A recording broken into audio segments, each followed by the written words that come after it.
আসসালামু আলাইকুম। এক্সপার্টিফাই একাডেমির পক্ষ থেকে আরেকটি এক্সেল ভিডিও ট্রিক্স নিয়ে হাজির হলাম। আমি ইমরান হোসেন।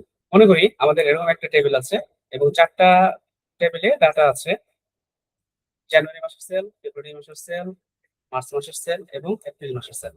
এখন আমাদের কাজ হচ্ছে এই সবগুলো সেলকে কনসলিডেট করে একটা শিটের মধ্যে নিয়ে আসতে হবে, অর্থাৎ একটা টেবিলের মধ্যে নিয়ে আসতে হবে। এটা করার জন্য আমরা কি করি, সাধারণত যারা এক্সেল কে ম্যানুয়ালি ইউজ করি, আমরা এইভাবে এটাকে সমাধান করার চেষ্টা করি। ল্যাপটপকে ল্যাপটপে দিলাম, কিবোর্ডকে কিবোর্ডে দিলাম, মার্চ মাসের প্রিন্টারকে প্রিন্টারে দিলাম।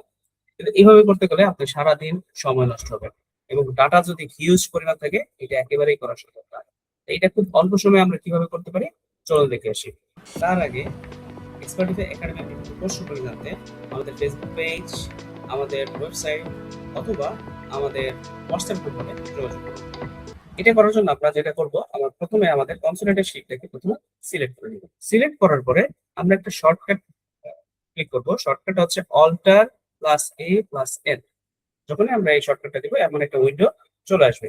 এই উইন্ডোতে আমরা কি করব, এই উইন্ডোতে আমাদের যতগুলো টেবিলের ডাটাগুলো নিয়ে আসতে হবে, সেই টেবিলের ডাটাগুলো আমরা এখানে রেফারেন্সে অ্যাড করে দিব। যেমন ধরেন জানুয়ারি মাসের টেবিল আমরা অ্যাড দিব, ফেব্রুয়ারি মাসের টেবিল আমরা অ্যাড দিব। এরকম যতগুলো টেবিল আমাদের কাছে থাকবে, সবগুলোকে আমরা এরকম করে অ্যাড করব।